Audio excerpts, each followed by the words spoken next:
అలానే మిసెస్ రావు. ప్రధానమంత్రి నరేంద్ర మోడీ గారు స్పాట్ పెట్టడంలో చాలా వ్యూహాత్మకంగా ఉంటారు. పెహల్గాం దాడికి పాల్పడినటువంటి ఉగ్రవాదుల్ని కరెక్ట్గా సరైనటువంటి సమయంలో ఎన్కౌంటర్ చేయగలిగారు. ఎలా అని అంటే పార్లమెంట్లో ఆపరేషన్ సింధూర్ గురించి వాడి వేడిగా చర్చ జరుగుతున్నటువంటి రోజే పెహల్గాం కీలకమైనటువంటి ఉగ్రవాదుల్ని ముగ్గురిని ఖతం చేసేసారు. మరి ఆ రోజు ఎలా దొరికారు అనుకోవచ్చు మీరు. యాక్చువల్గా ఆపరేషన్ సింధూర్ తర్వాత మీరు ఏం చేశారని చెప్పి ప్రశ్నించేటువంటి వాళ్ళు చాలామంది ఉన్నారు నరేంద్ర మోడీ గారిని. ఎందుకు డిలే చేశారు? పెహల్గాం దాడి జరిగిన తర్వాత 2 వారాలుగా మీరు ఆపరేషన్ సింధూర్ చేసేది. ఆపరేషన్ సింధూర్ అంత టైం ఇస్తే ఉగ్రవాదులు పారిపోతారు కదా, అప్పటిదాకా ఉగ్రవాద స్థావరాలు వాళ్ళు ఎందుకుంటారు? ఇలాంటి ప్రశ్నలన్నీ చాలా వచ్చాయి. అసలు పెహల్గాం దాడి నరేంద్ర మోడీ గారికి తెలిసే జరిగిందని కాంగ్రెస్ పార్టీ వాళ్ళు కూడా ఉన్నారు. ఇంటెలిజెన్స్ ఫెయిల్యూర్ అనేటువంటి వాళ్ళు కూడా ఉన్నారు. ఆ తర్వాత సీజ్ ఫైర్ ట్రంప్ చెప్తే చేశారు నరేంద్ర మోడీ గారు అని చెప్పేటువంటి వాళ్ళు కూడా ఉన్నారు. ఇదే పార్లమెంట్లో మనకి వినిపిస్తుంది గత 24 గంటల నుంచి కూడా. నిన్న సోమవారం రోజు 16 గంటలు ఏకధాటిగా దీని మీద చర్చ జరిగింది. చర్చలో ఆపరేషన్ సింధూర్లో ఏం జరిగింది అనేది చెప్పుకొచ్చారు. సరే, డౌట్స్ ఎక్స్ప్రెస్ చేసింది, విపక్షాలు కూడా డౌట్స్ ఎక్స్ప్రెస్ చేశాయి. కాకపోతే అదే రోజు పెహల్గాం దాడికి పాల్పడినటువంటి ఉగ్రవాదులను ఎన్కౌంటర్ చేయటం అనేది ఉందో చూశారు, అది హైలైట్. ఎలా హైలైట్? అదే రోజు ఎలా దొరుకుతారు? కాదు. పెహల్గాం దాడి జరిగిన తర్వాత మన భారత ఆర్మీ వెంటాడి పెహల్గాం ఉగ్రవాదులను పట్టుకొని వాళ్ళ దగ్గర ఉన్నటువంటి ఇన్ఫర్మేషన్ మొత్తాన్ని తీసుకొని ఉగ్రవాదుల కదలికలన్నింటినీ తెలుసుకొని సరైనటువంటి సమయంలో వాళ్ళని లేపేశారు అనేది ఢిల్లీ వర్గాల్లో, ప్రభుత్వ వర్గాల్లో జరుగుతున్నటువంటి చర్చ. అది కదా మరి నరేంద్ర మోడీ గారు అంటే. ఇప్పుడు ఎక్కడో కెనడాలో ఎన్కౌంటర్ జరిగితే ఇది సిక్కులకు సంబంధించి వాళ్ళు కొంతమంది అక్కడ ఉన్నారు. వాళ్ళ ఎన్కౌంటర్ జరిగితే అది నరేంద్ర మోడీ గారికి అలాగే అమిత్ షా గారికి చుట్టారు. అక్కడ ఆ ఎన్కౌంటర్ వెనుక వీళ్ళు ఉన్నారు అనేది కెనడా ప్రభుత్వం, అప్పుడు కెనడా ప్రధానమంత్రి అన్నారు అన్నమాట. అమెరికాలో జరిగినటువంటి హత్య ఏదైతే ఉందో ఖలిస్తానీ ఉద్యమకారులు, ఖలిస్తానీకి సంబంధించినటువంటి వాళ్ళది,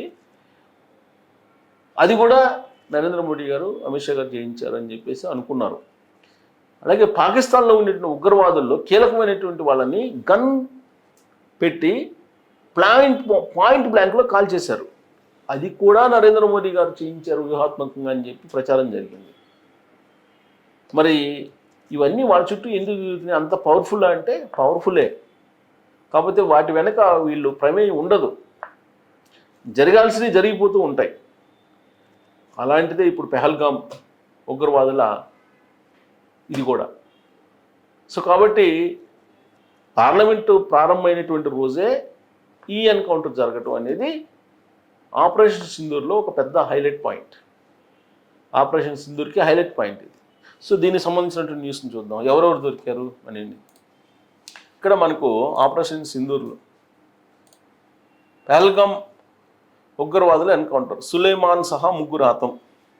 ఉగ్రవాదుల వద్ద చైనా శాటిలైట్, ఇది చైనా వాళ్ళ శాటిలైట్ ఉన్నాయని అంటే మన దేశం ఎవరెవరితో పోరాడుతుంది? పాకిస్తాన్తో కాదు, చైనాతోటి, బంగ్లాదేశ్ తోటి, తుర్కిస్తాన్ తోటి, ఈ దేశాలన్నిటితోటి ఏకకాలంలో పోరాడుతుంది భారతదేశం. ఇది గమనించాలి. ఇప్పుడు ఉగ్రవాదుల దగ్గర చైనా శాటిలైట్ ఫోన్లు ఉన్నాయని అంటే మరి చైనా ఎంత హెల్ప్ చేస్తుంది పాకిస్తాన్కి? పాకిస్తాన్ ప్రేరేపిత ఉగ్రవాదుల దగ్గర చైనా శాటిలైట్ ఫోన్లు ఉన్నాయని అంటే ఏ స్థాయిలో ఈ ఉగ్రవాదం ఉందనేది మనం అర్థం చేసుకోవచ్చు. ఇక కమ్యూనికేషన్ బలగాలు 16 రోజులుగా ట్రాక్ చేసిన బలగాలు, దాచిగాం అడవుల్లో వేట, మెరుపు దాడితో ఆట కట్టించిన భద్రతా దళాలు.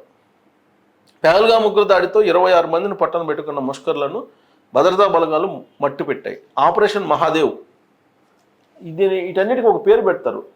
ఇప్పుడు ఆపరేషన్ కగార్ అని పెట్టారు ఒకదానికి, ఆపరేషన్ మహాదేవ్ అని పెట్టారు, ఇది ఉగ్రవాదుల్ని ఎన్కౌంటర్ చేయడానికి. అలాగే ఆపరేషన్ సింధూర్, పాకిస్తాన్ ప్రేరేపిత ఉగ్రవాదులను ఏరేయడానికి పేరు పెట్టారు.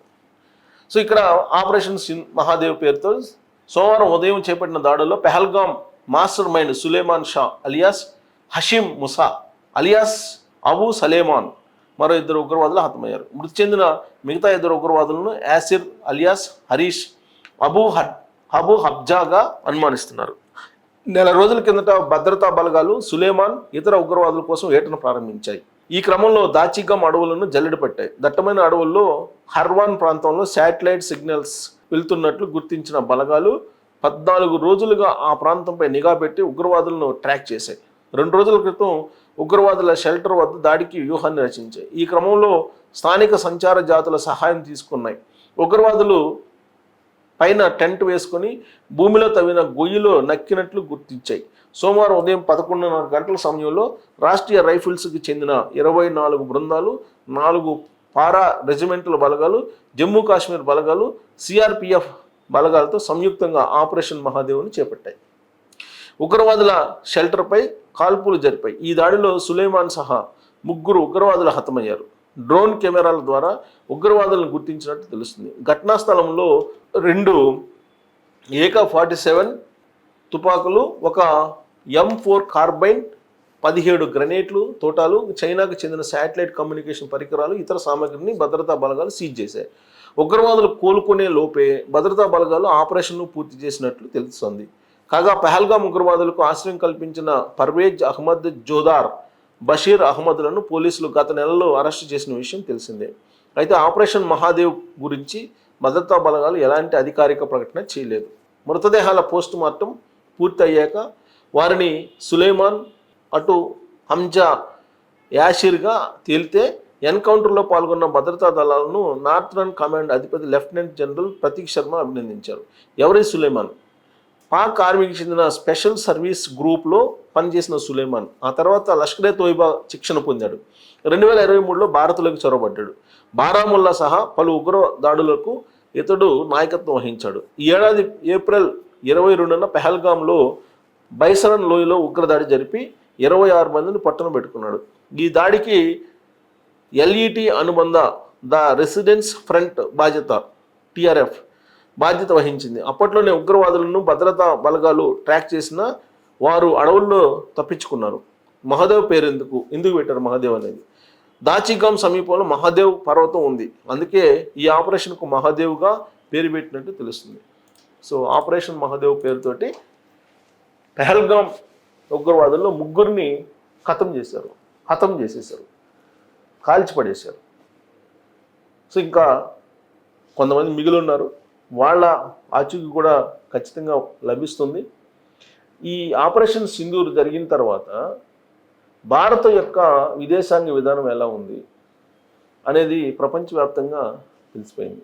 అలాగే స్వదేశీ పరిజ్ఞానంతో తయారు చేసినటువంటి ఆయుధాలు ఎలా పనిచేస్తున్నాయి అనేది కూడా తెలిసిపోయింది.